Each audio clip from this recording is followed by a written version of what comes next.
really invigorating, honestly, to be a 60-year-old man breaking my arm off playing this hardcore music at lightning fast speeds.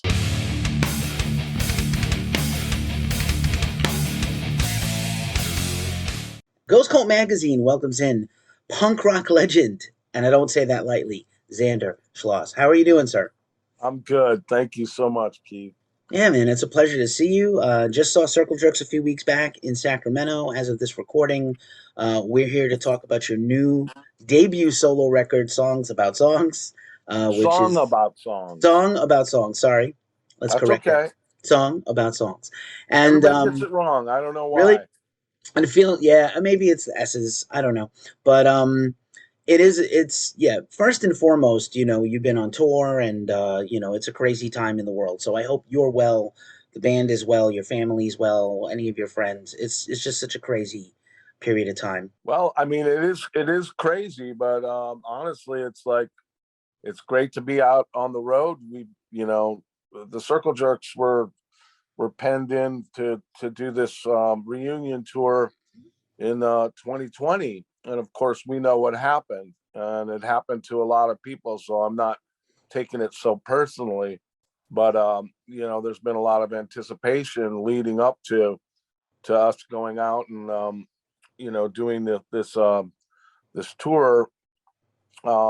And so I'm real excited. It's really invigorating, honestly, to be a 60-year-old man breaking my arm off playing this hardcore music at lightning fast speeds. You killed it though. You were absolutely fantastic. The band was killer. Keith actually said my favorite thing. The great Keith Morris, said my favorite thing. Actually, he was like, we were supposed to do this tour for Group Sex, and while we were home, another anniversary came up and passed for Wild in the Streets, of course, which is now reissued and fantastic album and. Just what a fun time. But yeah, I hope you're well. It's just it feels it's weird. It feels like the 80s of my childhood have come back again. Like Yeah. US versus Russia, famine and plague, economic crisis, the gas is $1 million. I don't understand what happened. I thought we were supposed to be evolving as a species and a society, and it seems like it's the same old shit.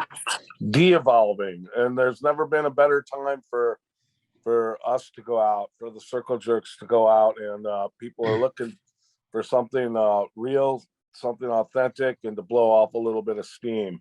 You know. Right on, and it was needed. And what I really loved about, and so this tour, at least this leg of the tour that I got to see, is Circle Jerks, Adolescence, and Negative Approach, another one of my favorite bands ever. All the bands crushed it. All these veteran bands, still as vital as ever, with messages that still matter. And the audience was across a Mm-hmm. lot of different, like a whole spectrum. Young people who clearly have never seen Circle Jerks, old dogs, Yeah. vets of the scene. You had a lot of like 50-year-old dudes in expensive $80 flannels trying to mosh again and drink too much, which was awesome and not so awesome, but like awesome in general, awesome. Please be safe out Well, there if you're going to drink irresponsibly. But like, it's super cool to see those kids out there, that didn't have a chance the first time around, and we're seeing a lot of new audience members that probably, only saw the Skank Boy patch on their dad's jacket or something, and skateboarded to the music, but had never had the opportunity to see us live. So we see those kids out there with that wild look in their eye, like, oh my God, you finally something real. right on. I managed to make it most of the show till about the uh, third initial portion of the Circle Jerk set. You guys do like blocks of tracks. So here's a block, and then Keith talks, and here's a block. And I made it through the third one of those, and then I was like, all right, I definitely can't hang anymore after like 3 hours of this. I have to go to the back. But I was up front with some older ladies who were telling me stories about hitchhiking to see Circle Jerk shows in Hermosa Beach in LA and stuff. And then next to me was two younger girls who were like teenagers who had never seen the band, who had just bought shirts at the merch table and put them on, like Right. like they just bought the shirt and Isn't put it that on. cute? Not just it's cute, but it's also like it's very. You see this generation, and there's no gap for a change in our scene, and I think this is a thing that's very special to punk rock, and not as much as I'm a metalhead too. This is very special to punk rock, which punk always breaks those divides, and I think those kind of that gatekeeping doesn't happen as much in punk, especially as we get older across Mhm. decades. Yeah, it's really cool, because I keep referring to the word real, but it's like, what did these generations of kids have to hold on to? The punk rock movement was like the last real cultural movement, wide sweeping cultural movement, and somehow it's become popular. I mean, who would have thought? Back then we were just a bunch of angry rejects, just kind of like doing outsider art, but now it's finally kind of caught on, I guess. Right on. And I know necessarily you came into the band after this period of time, but obviously the majority of the set of Circle Jerks is the first two records, and Wild in the Streets, particularly to me, is still lasts to me. It's still very strong, and it's still like as important today to me as it was coming up, and it's just so awesome to have this out. Like the vinyl sort of the sort of secondary level of the vinyl rebirth is that we're getting new versions of these albums that need a refresh. You know what I'm saying? They needed to be sort of remastered and remixed and whatever. And Wild in the Streets it just sounds awesome.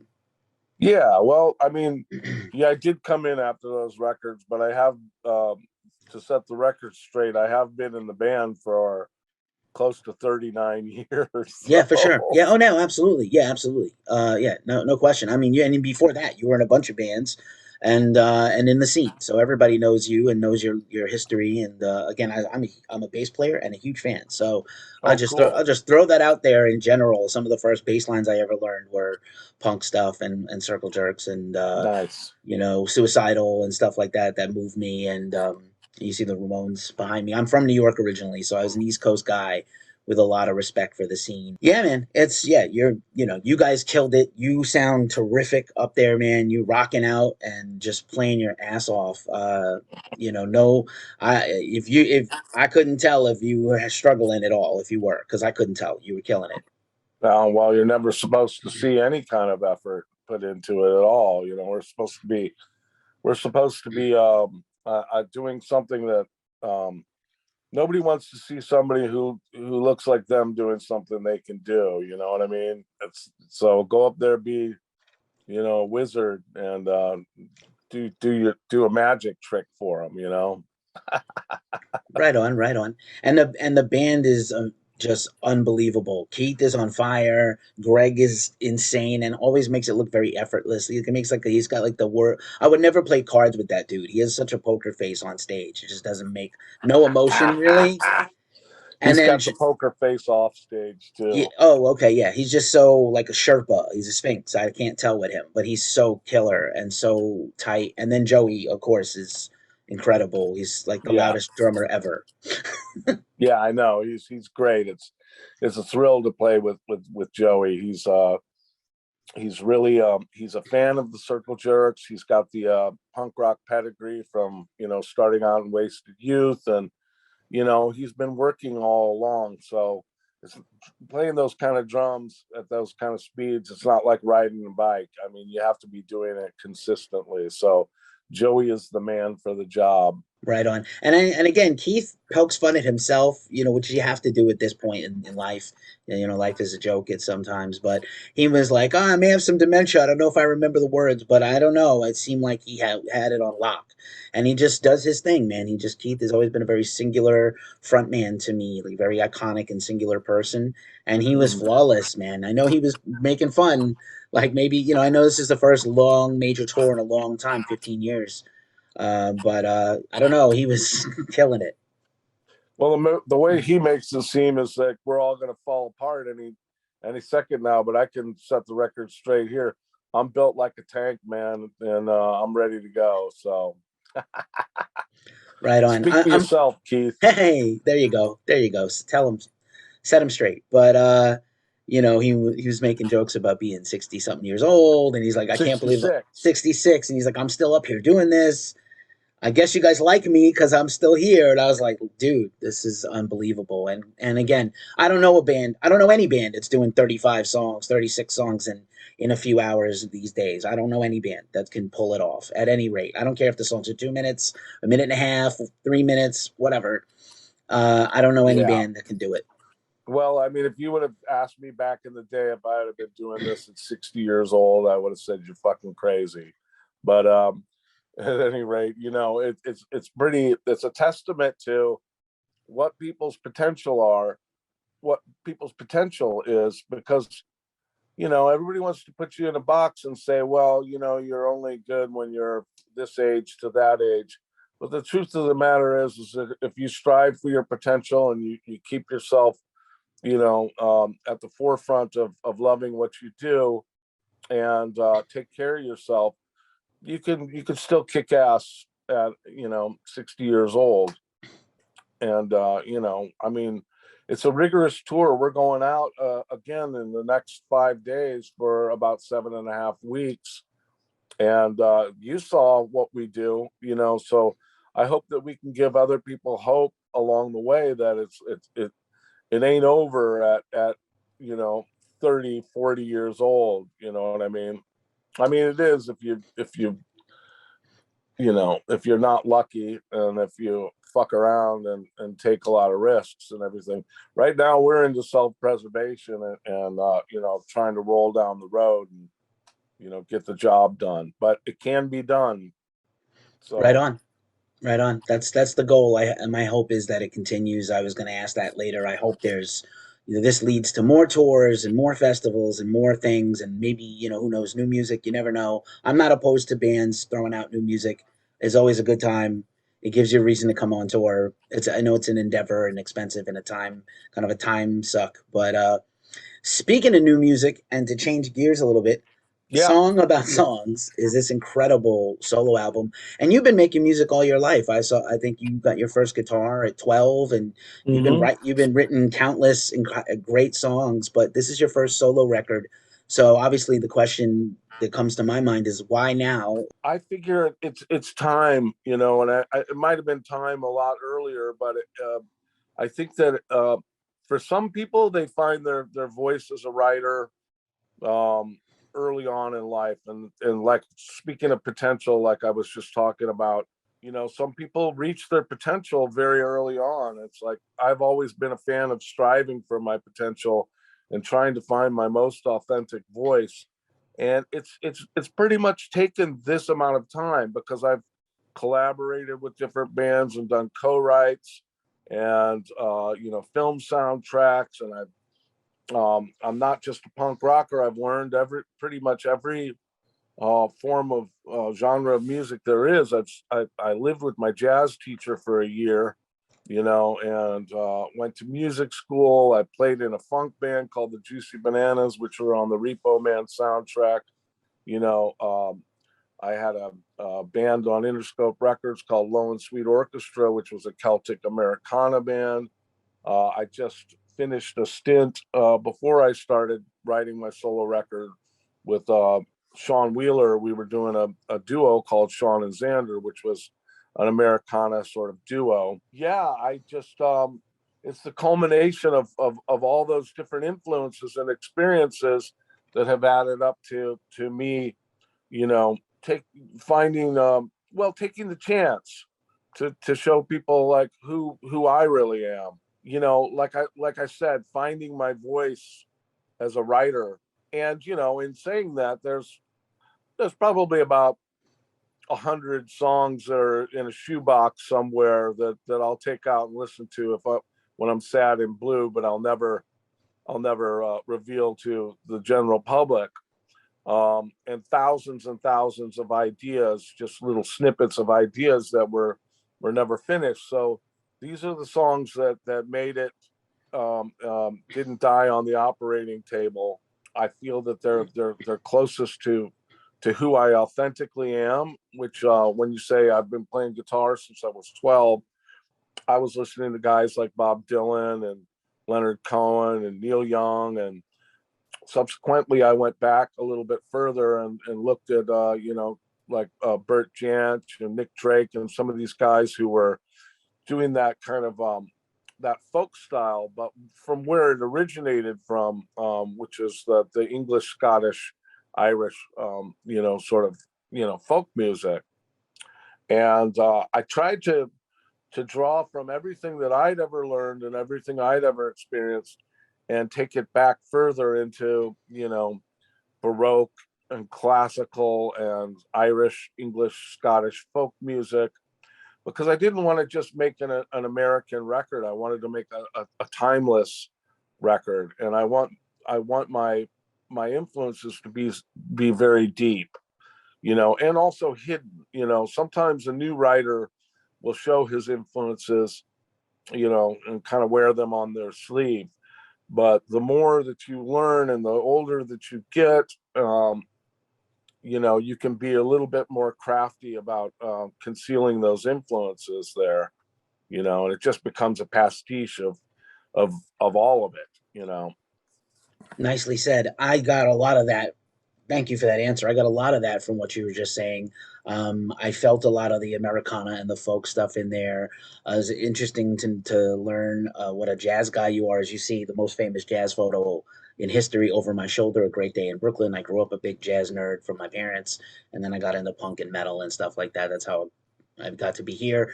Yeah, man, this record is wonderful and it's deep all the way through. And I don't just mean deep meaning, but deep, beautiful, layered, good, beautiful guitar work, your incredible voice. I think I wasn't quite aware of how incredible your voice was. And I don't throw that word around as much of a critic as I am, and I throw words around. Not so long ago, Dead Friend Letter. I have loved the story of my life, Married to Sadness. I don't know if I'm just getting very, kind of very contemplative in my older years, but these are just very heartstring pulling tracks. Yeah, and it's kind of like the polar opposite of punk, you know what I mean? And I, you know, I'm not trying to draw a comparison between myself and Miles Davis, but as you remember, Miles Davis was a bebop player playing to, the these incredibly fast bebop songs, and then he went back and pretty much staked his claim in writing these beautiful spacious ballads that were so emotional, and I find that a lot of the emotion is in the space in music.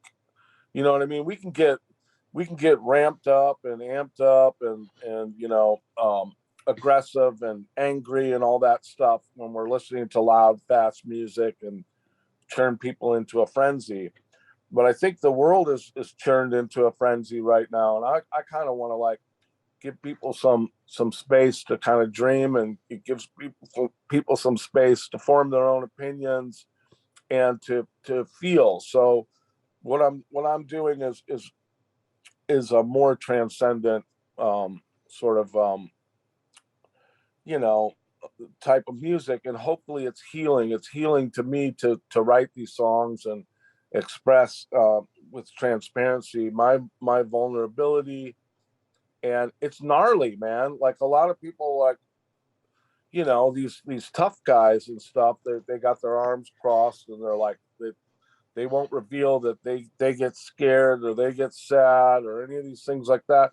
And I thought, well, what could be the most punk rock thing that I could do is do the opposite of that and say, hey, man, I do feel tenderness, I do feel love, I do feel all these deeper emotions, and I kind of dare you to, like, call me a pussy as a result of me, you know, Right.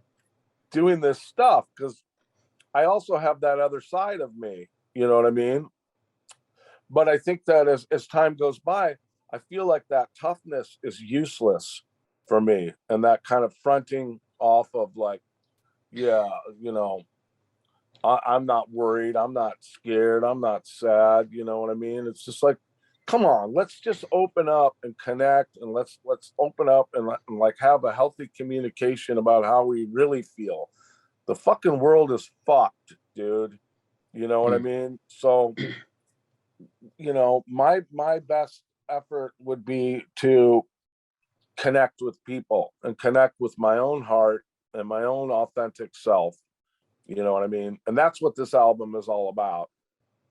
I dig it. This it actually echoes something I just interviewed Jim Limburg of Pennywise the other day, who also has a recent solo album out along the very same lines. He's like, I get away from Pennywise to do this other side of me that I only let out intimately to people, but now I put it onto records and share these feelings. And don't call me, dare you call me soft? I'm from Pennywise. I'll get Fletcher to kick your ass, or I'll kick your ass. Of course.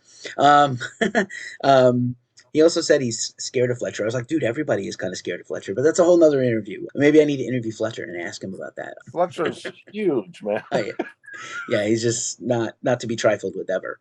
But yeah, man, this record is wonderful, and I do want to talk about your vocals, right? Because again, like I said, I think I had not realized how powerful your voice was, and I hear that you mentioned Leonard Cohen and Nick Drake, and Yeah. I also felt like I got a Johnny Cash in there a little bit, and even a Nick Cave, who I imagine you would be a fan of, and some other contemporary white buffalo like singer-songwriter of folk Americana folks. So there was like some really great stuff there, and a lot of people can write great lyrics but not deliver a line with a phrase and a kind of a meaning and a punctuation orally in the song. So I really Yeah. love the way, like I said, I pulled out some of my favorites that I love. What are some of your favorites that you've written on here, or that you particularly feel particularly close to? Well, I have loved the story of my life, and one that a lot of people are not mentioning, which is old cliches and diamond rings, Mm, which is about the fact that we keep writing these love songs. You know what I mean? And there's a reason why we write it. We keep writing these love songs because you know it's a well, for one thing, it's a mystery. you know, it's one of the great mysteries, but you know there's no such thing as no new love songs left to sing. I might be even misquoting my line, but you know, I like that. I liked The Road is a particularly close song to my heart because it's about my love of well, what my God is curiosity. And it's a spiritual song. It's not just about driving down the road, but it's about curiosity, which is my God, and somebody that I used to work with, Joe Strummer. It seemed to be his God as well. Curious about people, curious about everything. All types of different music and the world and geography and culture and all that stuff. Because I feel like now there are two kinds of people out there. There's the politicians that are woke and blasting out their opinions and have definitive points of view, and if you don't agree with them, well, fuck you. And there are people, the other tribe, which I like to align myself, which are the philosophers who have what I call great questions and curiosity, and are open-minded to all points of view to find out what's really happening in the world, not necessarily be willfully ignorant. You know what I mean?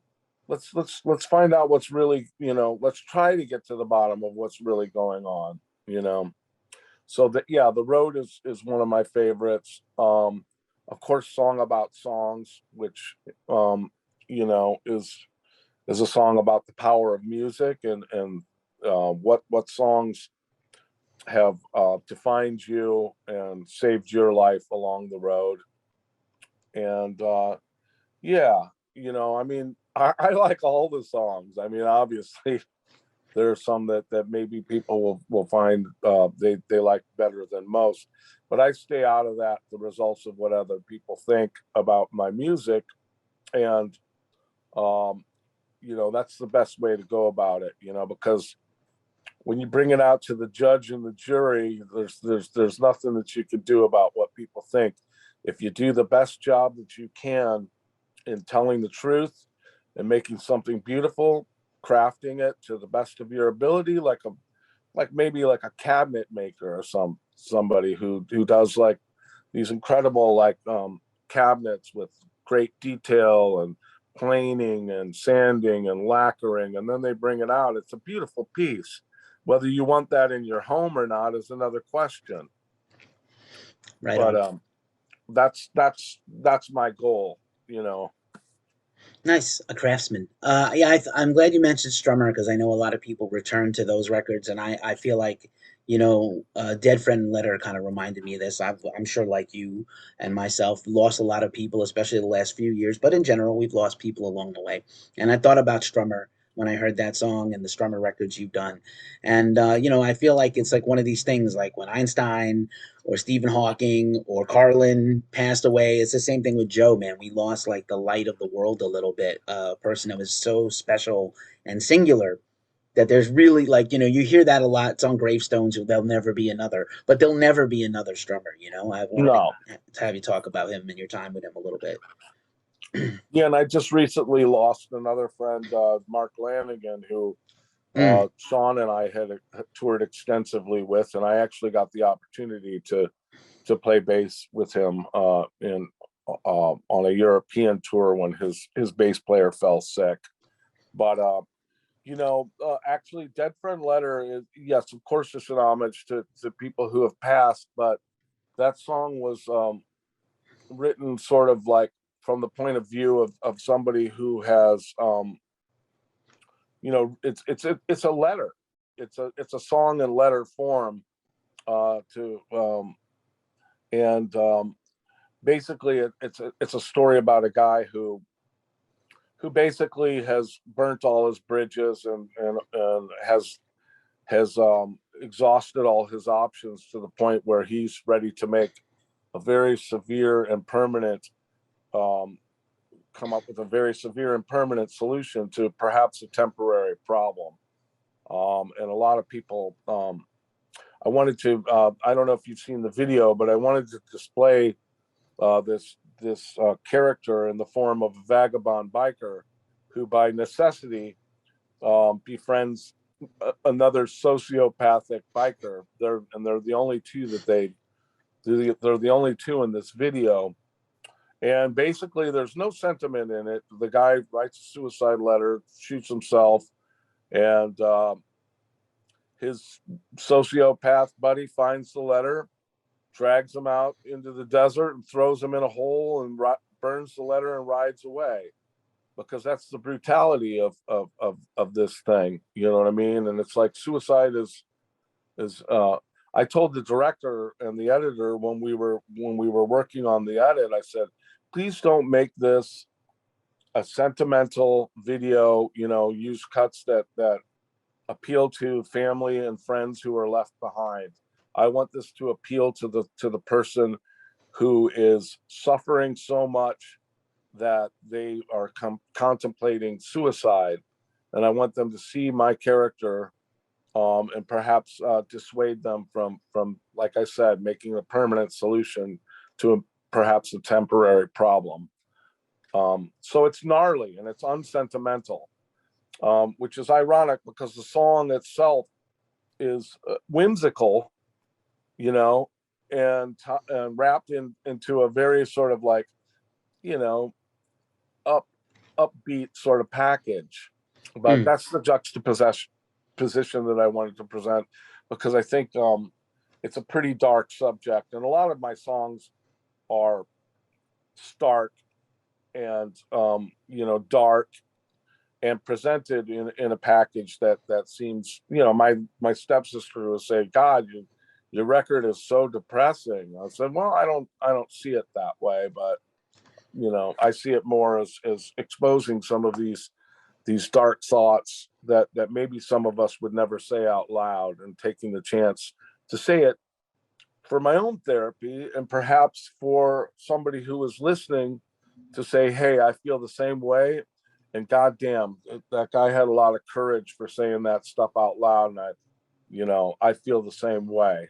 You know what I mean? yeah, right on. Thanks for sharing. The Lanigan passing broke me. I'm so sorry for your loss Yeah. personally.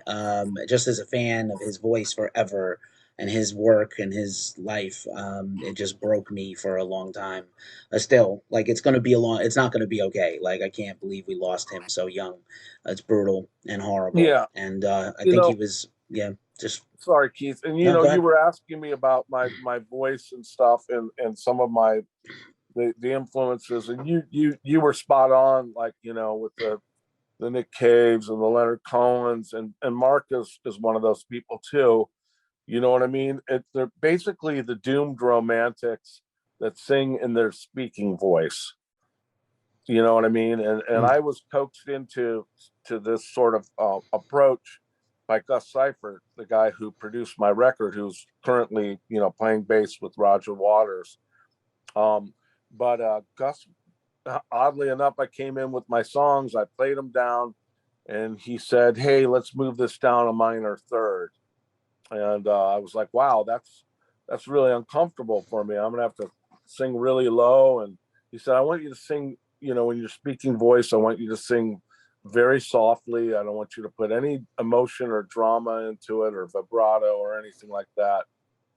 And so he helped me to find my voice. And basically, it's my speaking voice, which is a baritone voice. And when you sing that softly with a big condenser mic, and I was playing guitar at the same time, so I had to get it right. You know what I mean? There was no auto tuning or no editing with when you're playing and singing at the same time. And so when the most natural thing you could do is sing in the register of your speaking voice. So every time you open your mouth to sing, it's you. You know what I mean? Right on. Out of curiosity, do you think this is? I know you have so much on your plate with the circle jerks and other stuff. Do you think this is a project you could take on the road ever and maybe perform live yourself? Yes, and I have been. I've been kind of cutting my teeth doing these solo shows, which sometimes I bring a band with me, but it can be quite terrifying to get up there on your own, just singing and playing. But it's like it's developing courage, and comfort in being alone, which a lot of people are terrified of, and I was myself. That might have been one of the reasons why I waited so long. um, the thought of going out on the road just by myself and being a lone troubadour, you know sounds a little lonely. But as you get to know yourself and you get to kind of like you know um realize what's important and stuff. I'm not so scared anymore. But I've goddamn, I'm brain fog. I just lost the train of thought. And every day it happens to me, man. I have no idea what I'm doing or what's going on. Yeah, I, yeah. I'm just, you give me a technical task, I'm good. But anything else, But it's just like, I remember now. Okay, yeah, going out on the road. My hopes are to after this next stint. Actually, I've been writing songs for my second record, and in the hopes of getting back into the studio and recording my second record in between the Circle Jerks next stint that we're going on in 5 days and our international stuff. And so you know we've done as much as we can do with this first record, and hopefully your listeners will go out and like check it out, and buy a beautiful gatefold vinyl record, which is, I'm very proud that I got it to the point where it's like I could actually get a record company to manufacture something that you could hold in your hands, and you could read the liner notes and you could look at the artwork and the special thanks, and the lyrics are written out in columns. So when you listen to it on your record player, you can kind of see what what the lyrics are, and all the credits and liner notes, like I said, by Chris Morris, and beautiful artwork. I had the wherewithal to have Jeff Moore come in and do photographs of the sessions, not knowing that I would get a record deal or that it would ever come out or ever have a physical copy of this record. But it's like here's the message. Um, you know, if you have a dream, it's like, you know, it's like you have to envision that dream coming true. You know what I mean? And I dreamed of having this beautiful gatefold record. So I started to collect the assets. I commissioned the artist to do a painting of me and some sketches. I had, Jeff come in and take the photos. I collected very, very uh, uh, specific notes about who was playing what on each song and wrote down the lyrics. And I just said, this is going to happen. You know what I mean? And so when the opportunity came along to get this record deal, I was overly prepared for it. You know, I had all the assets assembled. And, this is my message. If you get an opportunity, say yes and be overly prepared for it. Nice, wonderful. And, You had a vision and it came true. That's insanely great for you. And I'm super pleased and I love the record. And we are going to link everything in the description, both music videos, everything we can. I want to wind this up and give you back your day in a few minutes. But since you mentioned Repo Man changed my life, both the movie and the soundtrack. I'm not going to front. It's one of the most important things yeah, yeah, that happened to me as a teenager. And you're not only on the soundtrack, you're in the movie, which I think a lot of people remember you for. But what I love most about your varied and great acting career is Tapeheads, because you played a heavy metal guy. And I remember like, oh, that's my tribe in the movies, and it's like yeah. the before Shawshank Redemption, Tim Robbins, and it's a fun movie. It's a little bit of a sort of in between a Hollywood film and a B movie, but a great B movie. And but a Repo Man obviously is beloved. Do you have a lot of people still coming up to you and asking you about Repo Man? Absolutely. You know, everybody, it's funny trying to do this serious thing. Everybody's like, sing the 7 Up song. You know what I mean? Or are you going to record the Wiener song from Straight to Hell? Well, like, that's not a very original request. But no, I'm like really, really like grateful now, even though, I played these kind of goofy characters and stuff. They're very memorable characters and beloved characters. And when I was setting out to like become a serious musician and stuff like that, I used to get kind of resentful that and think people were not taking me seriously. But now it's like, bring it on. Yeah, okay, yeah. Uh, Request the Wiener song. Refer to Kevin the Nerd. And also, in saying that, I made a puppet video for I Have Loved the Story of My Life, which contains puppets in 5 iterations of and highlights of my career. One puppet being Kevin the Nerd, the other one, Carl the Wiener Man from Straight to Hell, um, Joe Strummer era's rockabilly, Latino rockabilly war Zander. With the pompadour. Yep. Yeah, and punk rock Zander from the Weirdos and the Circle Jerks, and of course your scruffy modern day narrator. Mm. Um, but yeah, I was paying homage to the fact that of these highlights that people oftentimes mention, and I've kind of shied away from I don't know, honoring. And so for those people that are out there that dig that stuff, man, you got to watch this puppet video. It was cathartic for me to see myself in puppet form going through all these different phases of my life. It's a song called I Have Loved the Story of My Life. And, Yeah. I don't know if you it's know, the combination of the puppets and the beautiful job of the video or the song itself, but I almost got choked up. It was like a lot. It was a lot for me, and it's not about me. But I related. I was like, wow, all the 7 stages of man, very Shakespearean kind of mentally thing. Yeah, it was beautifully done, man. It's beautifully done, and yeah, what a great treatment. And yeah, you put a lot of love into this, and all your collaborators have put a lot of love into this project. So congratulations on Song About Songs, and all the best to you. Be safe out on the road. Continue doing what you're doing. Thank you for bringing all this wonderful stuff to us over the years, man. And this has been a tremendous honor for me. So thank you for hanging out with me and Coast Cult. I really appreciate you. thank you so much. I really appreciate you. And thank you for this opportunity.